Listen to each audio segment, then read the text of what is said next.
Hey, deserving listeners, Love is Blind, Netflix, season 2. Let's watch. You know, I was in my head. So I think just letting him know, like, I reacted this way because this is not easy for me, but it has nothing to do with, like, who you are or, like, how I feel about you. Like, I'm extremely attracted to him. So I never want him to think that I'm not. Okay, so that's encouraging for Sal and their relationship. She is telling him, I'm really sorry about when we first met. I was awkward and it was overwhelming, which makes total sense. And I just want to let you know it has nothing to do with you or my attraction to you. And then she says, by the way, I'm really attracted to him. So that's encouraging for the two of them. I feel like it was missing something, but I didn't take into perspective like how Mallory was feeling. I want you to know that I'm going through this with you too. And like, I appreciate that. Yeah. I told you in the pause and I'm telling you now, like, this is a safe space and always will be a safe space. Okay, so. So he's being great. He's, you know, I totally get it. I'm on your side. I understand. Makes total sense. I'm on, you know, this is a safe space. That's fantastic.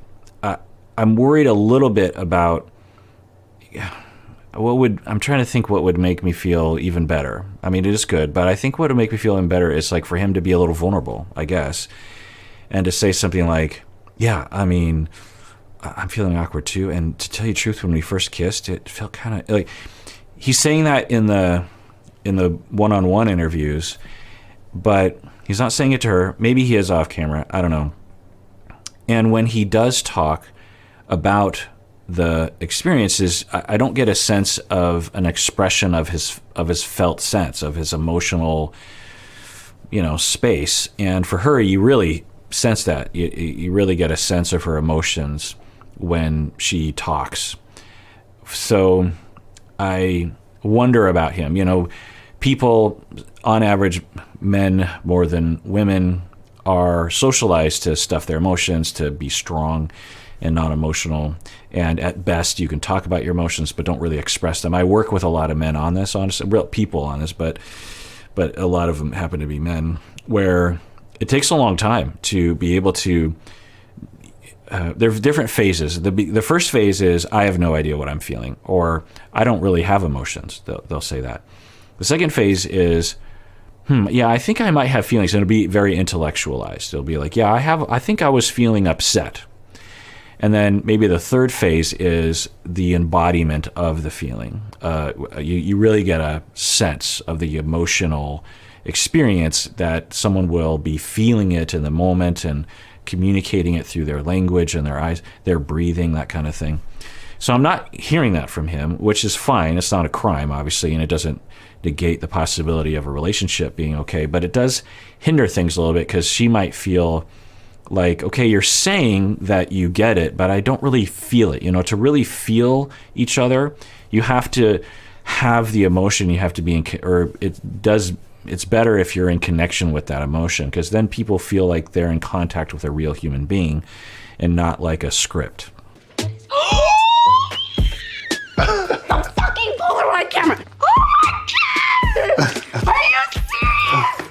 Oh, you don't know how excited you don't know how much this means to me. Like, oh my God. Oh my God. Please tell me you have. Yes. I'm gonna lose my shit. Okay. Now, by the way, I was saying Iana. I'm sure many of you were commenting below and yelling at me, saying her name is Iana. I don't know where I got Iana. I usually really pay attention to the way people pronounce her name. For example, with Jarrett, I thought his name was Jared because of the way he was saying. And maybe his name is Jared, because I still don't know. It's spelled Jarrett. Anyway, point is that it's Iana, not Iana. I apologize. I'm going to lock it in. But her nerddom around the Polaroid camera and her expressiveness, I have to say, is extremely relatable. I mean, not necessarily about a Polaroid camera. Although I did get one for a part, you know. So I grew up with, and maybe some of you, even younger millennials, remember, you know, pre-digital cameras. Anyway, I grew up with Polaroids, and you have to bring in the film and all that kind of stuff. And when we adjusted to phones, we're like, we're never going to go back to that system. Why would we? It's stupid. It's like expensive. You have to, you got to live with the picture you take. But there is something about that makes it kind of special, right? When you take a picture with a Polaroid, it's like you gotta live with what you got, and it's sort of like improv, as opposed to when you take a picture, you might take like 10 pictures, you pick the best one, and every picture is awesome.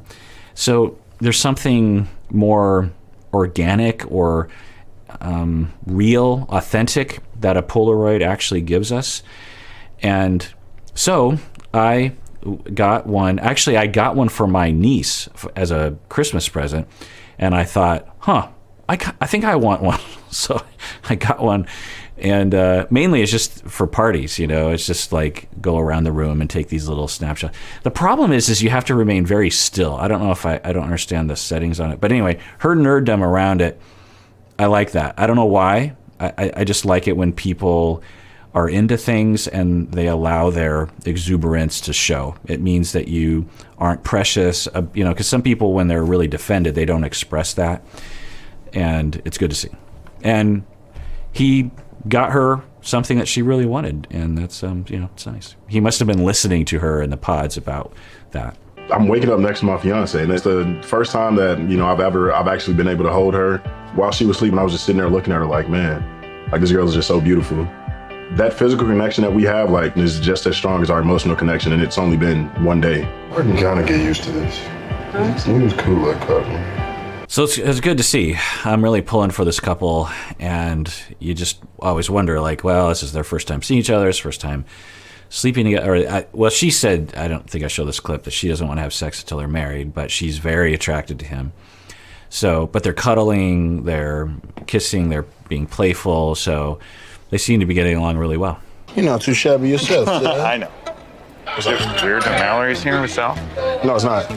I think the weirdest part is I haven't gone up and said hi to her. But she hasn't done the same thing either, so it's just like, Try standing between you two. It's fucking weird.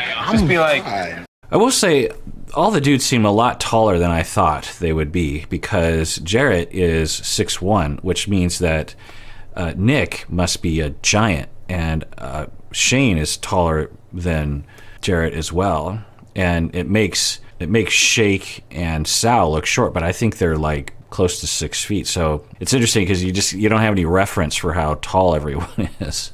I don't know if that means, of course, doesn't mean anything, but it's just notable. It's Mallory. It's a little weird. Like, I asked a girl to marry me. She said no, so I went to the second one.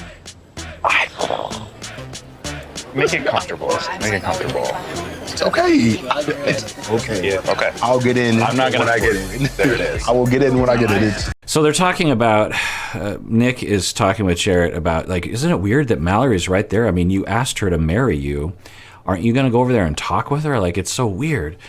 And yeah, so I think it would be totally natural if Jarrett and Mallory wanted to talk and just say, hey, it's great to see you.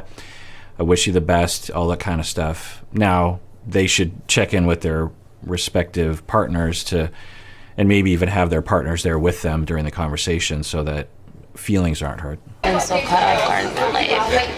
Never thought that was your number. How did you not get that? Never. Every time we talked, I was just like, Mama. Mama. Because that was the thing? Who else called you a nickname? Who else gave you a nickname? So it's totally natural and really, I think, universally true that since he was in love with her just days earlier than this, that his feelings and, her feelings, whatever they were, are at least somewhat still there. So that's okay. Now, that doesn't mean it ruins their respective relationships, but anyway, they've been drinking, and so that makes you a little bit more uninhibited, and they're talking, and she's saying, I was completely caught off guard, meaning you went too fast, or I think what she's trying to say is, I'm sorry I was caught off guard or something. What she probably should focus on is, even though I was caught off guard, doesn't matter. I wanted to be with Sal, and I'm sorry. You know, is that, you know, I just want to say I'm sorry again. I know it hurt you, and I didn't want to. So, but now they're getting this debate around, you know, I was completely caught off guard. And he's like, you didn't pick up on all the, you know, signals I was sending your way? I mean, come on. Fucking genuine. It was literally from day one, I was just like, But that's my thing, is like, okay, I was mad I never got to talk to you, like really talk to you. Cause you I was left. what do I say at that point? Like, I Cause just, you were like, it's over. Yeah, okay. So I think what she's saying is, I wanted to talk with you after I turned you down on the proposal, but you just left, and he did. It was, you know, abrupt, but totally understandable. And she is saying, I always wanted to talk with you, and yeah, and it follows in the principle that I will talk about often, which is ethical breaking up with people, and that usually involves ongoing conversations over time that clarify and resolve as best you can, and you know, give each other a narrative that isn't terrible, you know. So they're getting an opportunity to talk about it now. I hope that Ayanna and Sal, I'm sure, are aware of this. That's happening, because there's only like 9 of them, because Danielle is sick, and Kyle and Shayna are no more, I guess. Maybe we'll never see them again. But hopefully they're okay with them talking. I feel awkward as fuck. why? Cause I do, but that's just who I am. I've never got that from you. This is crazy. Sal is a good one. That sounds Sure. You guys are both amazing people. Now, I think the risk, now that I'm thinking about it, is not necessarily for Jarrett, because I think he is really happy with Ayanna, but Mallory is, well, but then we did hear Mallory say that she was really attracted to Sal. So, I don't know. Let's see what happens. You ready to get married?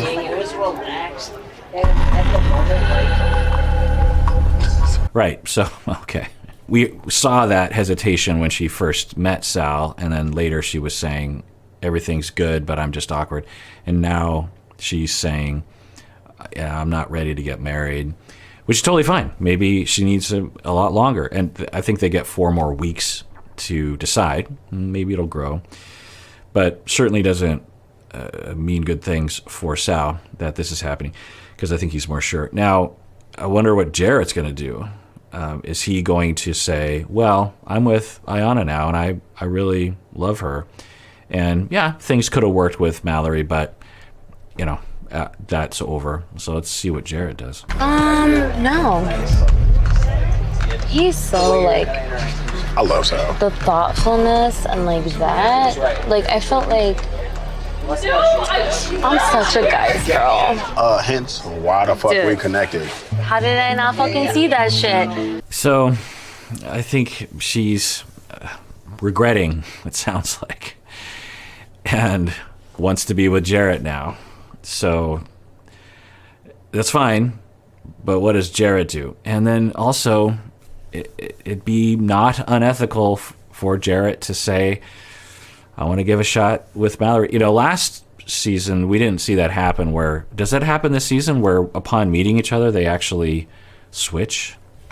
Because they're still not married, so, you know, hopefully, you just hate to see people's heart broken. I don't know how to fucking be like, hey, you're a bad bitch. Like, let me just, like, you're beautiful. You're, like, let me do things for you. Let me, like, you're gorgeous. Like, I don't even need that. I knew that. But, like, once in a fucking while, like, I'm tired of, like, I would have did that. So Jarrett's like, you know, I could have. Now I don't know if Jarrett's just saying, hey, you turned down a good thing here, but I'm with Ayanna, or is he saying, you turned down a good thing here, how about we give this a try? Oh, Ayanna just seems like such a great person. You just don't want to see her get hurt. Sal seems great too, but Sal doesn't seem. verbally he seems invested, but emotionally it does. I don't feel it. Ayana seems emotionally invested, you know, and also she seems like this. Given what Ayana has been through, because I think she's been through additional issues in the past, as a lot of us have.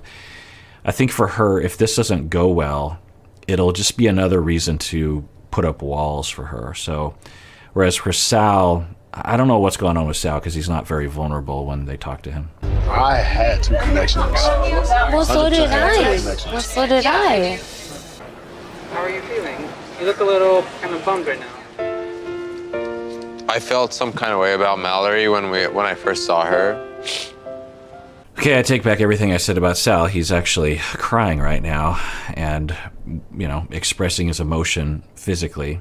So I take back everything I said. It always goes to show you, it's like, I don't know anything about these people. I'm just speculating based on very little information. So I think he's hurt. Oh.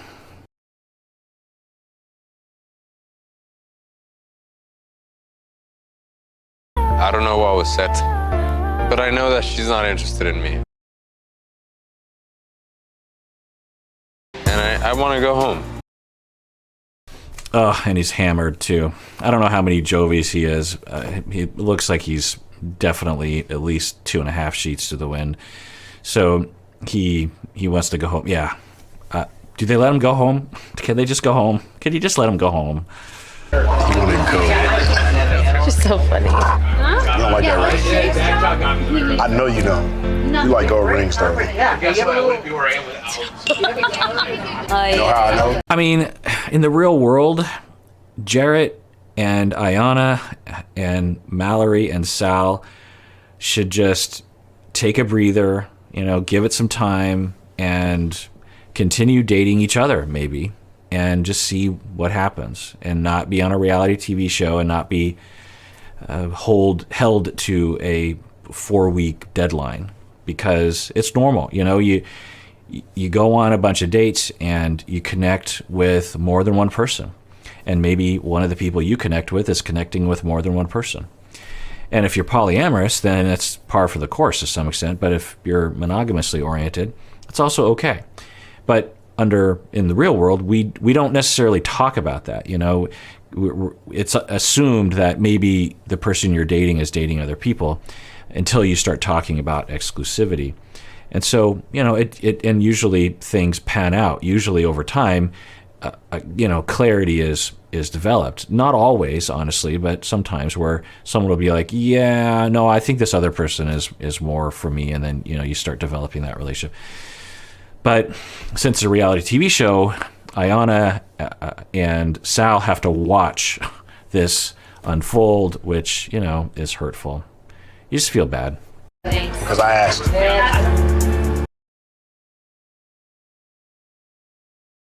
I think it also calls into question if Jarrett is actually being honest with himself about Ayana, because if he really was truly back and forth between Mallory and Ayana, then having been with Ayana, you would think that he would be like, well, I would have been happy with either one. And so Mallory said no, and that made my choice easier, and now I'm with Ayana, and that's great. And Mallory, you know, yeah, I could have been happy with Mallory, but I will also be equally, if not more, happy with Ayana. But that doesn't seem to be what's happening right here. It seems to be like he's still in his head, Mallory is number one, and if she's going to get rid of Sal, then I'm going to get rid of Ayana, which again is, it would be normal or okay if there weren't this pressure to get engaged right away, you know? So it makes me wonder if Jarrett is really being honest with himself and with Ayana. That is he truly in love with Ayana the way that he was saying he was? I guess I just wanted to apologize because I know I just misunderstood. I don't feel like you meant You're on the like same call me page. out. I know you call me out already. Oh, I'll call you out. Okay, so I'm a little confused. I'm guessing they had conversations last night was the party, and Sal was crying and upset and said he just wanted to go home. I wasn't going to blame him for that, but now it sounds like they've had conversations. He's realized that I think he overreacted. Maybe he also attributes being intoxicated to that. I don't know. When one is intoxicated, one can have a harder time regulating one's emotions and seeing things straight. Jealousy can become quite exaggerated under alcohol intoxication. So maybe it's that. And he's now saying he's sorry for misreading the situation. Sounds like maybe Mallory reassured him and said, no, I was talking to Jarrett, but nothing happened there, but something did happen there. You're lucky. I would have killed them. Most other people would have probably killed you. I am very lucky. Me too. Wait, what? I'm confused. Did Mallory not just admit to Jarrett that she did not want to marry Sal and was basically saying Sal is not the one? Was she? Now, people can change their minds. Maybe she's changed her mind. Or maybe that isn't exactly what she was saying. Maybe she was just saying, look, I'm not sure about marrying Sal, but I am willing to give the relationship a try. Is that what happened? All of this, Mal, is just a choice. It's a choice. I want you to be able to choose me at the end of the day, every day. It's like, because that's what I'm doing. I want to choose you. I want you to be here because you want to be. Yeah. And that's why I'm here. Yeah, there's often this kind of talk of, I want you to choose me. And I get that. I totally get that. And there's something strange about what Sal is saying, but when I talk with people, whether it's clients or friends, I try to help them not necessarily think along those lines of, like, a common scenario will be a relationship. Someone will come to you and say, like with the OK Baby channel with Oscar and Kira. Kira broke up with Oscar, and the temptation from the outside, and even if you're Oscar, is to try to convince her, grab her by the shoulders and say, you got to work for this, you got to try harder, you got to give it another chance, give me another chance. And although sometimes it can be wise, often it's not, because if someone wants to make it work, then they try to make it work. My wife doesn't have to grab me by the shoulders and convince me to stay in the relationship. She doesn't have to convince me to try, because I just don't want to leave her. I want to be with her. So it's just automatic. And I don't have to convince her. I've never had to convince. We've never had to convince each other. Now, I'm not saying that you can't have your down moments in a relationship, but once a partner has crossed a line, or they're extremely ambivalent, just kind of cheerleading them isn't probably going to work. 1, 2, it might push them away. 3, if it does work, do you really want to be in a relationship with someone that has to be like coaxed into it? Very similar visions of what we want. Yeah, same. So to our engagement and whatever new challenges we're gonna face, Mel, like, I'm here for it, okay? Same. And I know you are too. Yeah. So cheers. And he's doing all the talking, he's saying all the right thing, and she's just like, yeah, same, same. Now, maybe it is same, but is it?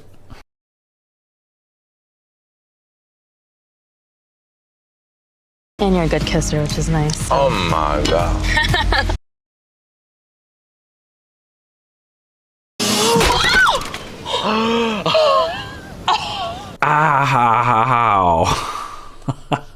Omen, anyone? Omen? To your So face, today was the first day that I realized, like, right now. I'm just now pairing up your pod voice and your face. Oh my God, this is so weird. I think I've got it pretty paired now. It just happened for me right now. How'd you even realize that? Because I'm sitting here listening to you talk and I'm just looking at you and it's finally. Oh, that's interesting.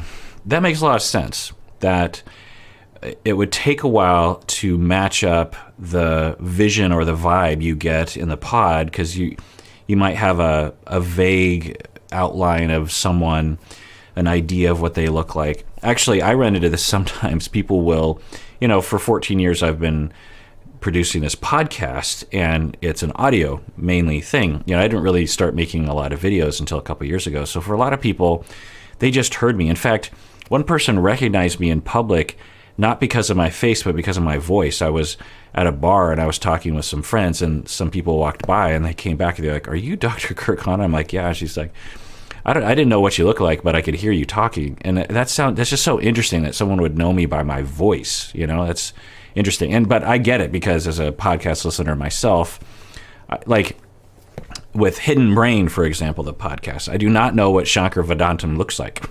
I don't know what he looks like. So that happens sometimes. And anyway, so they're saying that they had this vibe and vision and identity of another person in the pod, and then they meet the person in real life, and for a while they're two distinct people, which would make total sense. It's like, okay, I had this vision of you, now I'm seeing the real you.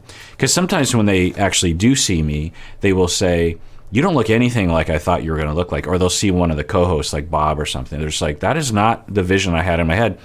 And so it might take a while, because especially if you live with someone intimately as an identity, a faceless, bodiless entity in your mind for a long time, and then you see them, you're like, well, that doesn't match. So it's actually it feels like two different people to your neurons. And then as time goes on, you start to meld those two, and it becomes a coherent identity, which Jared is saying that just happened for me. It just happened. I just melded the two. Respect for my new relationship. Are you still friends with your exes? Like, I'm not a big fan of burning bridges, because you never know. Why do you call it burning bridges, though? I just call it boundaries. I call it boundaries. There's definitely boundaries within exes, but it's also like, you never know who you're going to need down the line. So you say don't this need person. an ex. So this is a debate that often gets played out on these shows. And for Jarrett, he is saying that he doesn't, he remains friends and friendly with some of his former partners. And Ayana is saying, why do you need to do that? It's boundaries. So both are fine, and both can have that policy. There's nothing wrong with either policy. So I wish that the two of them could just see that about each other and say like, oh, that's interesting. And so for Ayana, she's saying boundaries. And for him, he's saying, well, I don't want to burn bridges. It's like, you never know who you're going to need. So I think what he's saying is like, well, what if you need that connection for a job or something? I don't know. But I will say that some people just like to remain friends. And to some extent, it's logical. Whatever bonded you together presumably had some companionship and friendship involved, and it's hard to find good friends. And so staying friends afterwards is totally fine. And a lot of people who are against it are usually worried, or it happened to them in their past where one of their partners cheated on them with one of their partner's former partners. And that's not universal at all. She can be somewhere in HR, and I'm trying to get in HR, and she's looking for a position to hire, and I'm like, oh well. You never know though. You never know. Thank you. Just so accepting. So she's rejecting that. And she's talked about cheating being a deal breaker for her. And I think it's a common deal breaker for people. So I wonder if she's been cheated on by a partner with someone's former partner. And, it's hard for her to accept, and she feels maybe threatened by this. Like, wait, so you're still friends with your exes? That feels threatening. I feel scared. I don't know what to do with that feeling right now, so I'm going to be a little judgmental in this moment. I think he feels that, and I'm guessing he's feeling like, wait, so I'm just telling you that I remain cordial. He's not even saying friends. He's saying, what if they work in HR at a job that I need? I want to stay friendly with that person. So he's not even saying, look, I hang out with my exes every day. And so I'm guessing he's feeling like, wait, so I'm being judged for like just being cordial with some of my exes? I don't understand what's happening. Every damn day. She would know like that I'm married, so there's boundaries that I'm not going to cross. Would she be okay with that? She has to be. The hell? It's also on me to navigate that. You know, I'm like glad I'm you not gonna, recognize that, Yeah. because I would hate to have to point that out to you. That's not comfortable. So this is a little worrisome. Ayana seems to be concluding something about Jarrett, that he's some kind of cheater and lacks integrity. And all he's saying is, I'm friends with some of my exes. And, she's, getting hostile with him and accusatory. And it's like, why? What's happening right now? He's not even saying a particular former partner. He's just like, I'm friends with some of my former partners. And, I don't like. Just reading body language. So if I'm worried, then there's an issue, but I have to see it. Would you say something like in the moment? No. If you were worried? No. Honestly, you probably wouldn't even be able to tell in the moment if I'm actually worried or not. It would be after the fact, like, hey, babe, that makes me uncomfortable. Okay, so that's good. So I think she's saying, if you make me uncomfortable with one of your exes, then... Now that is a weird...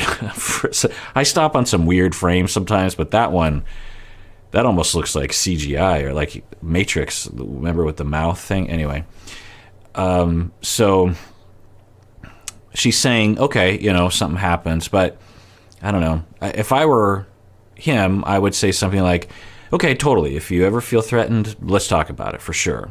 And I hope that, you can trust me. I'm not someone who cheats. That's just not my thing. So are we okay with that? Okay, well, also, I kind of feel like you're prejudging me for being friends. You aren't friends with your exes. That's okay. I am friends with some of my former partners. There's no threat there. They don't think anything. We're just friends, friendly, cordial. We chat online sometimes. They have partners, and I'm now engaged, and everything's fine. And I kind of feel like you've made up a story in your mind about me, and that that hurts because it's not. I don't think it's fair to make assumptions about who I am. I mean, because I just feel like if you said something to me like you felt strongly about it, then I would do the necessary things to make sure that you're comfortable within the situation. And I appreciate that. I wouldn't just be like, well, I don't care how you feel. Like I wouldn't do that. I'm trusting your words, but I also need to see it in action. Okay, great. So Jarrett's like, hey, just to let you know, you give me feedback, I will respond. You're my priority. And so that helped her. And she's saying, actions speak louder than words. I'm just assuming that she's been hurt many times along these lines, and she is extremely wary of it happening again, which makes sense. Oi. You're so extra. What'd I do? Everything. I don't think I realized just how extroverted you were. You're like the most extroverted. Is it a problem? It's not too much. I'm just worried that you'll just more so be annoyed at like how opposite Are you just sitting down and... So it's interesting to see her insecurities start to come out, because it's one thing to observe. It's like, oh, my future husband is a lot more extroverted than I thought he was, and more extroverted than I am. Okay, that's one thing. It's another thing to be like, and therefore he's going to leave me. That's a sign of attachment insecurity, and which is a sign of lack of attunement growing up. So there's that. The other thing is that he rejected her initially and told her that she was, that he was going to. She learned that he was going to choose Mallory, and so whatever attachment insecurity was there would have been exacerbated by that deep, deep pain. All right, well, that does it for that episode. Everyone out there, please take care of yourself and take care of others, because we all deserve it. We really, really do.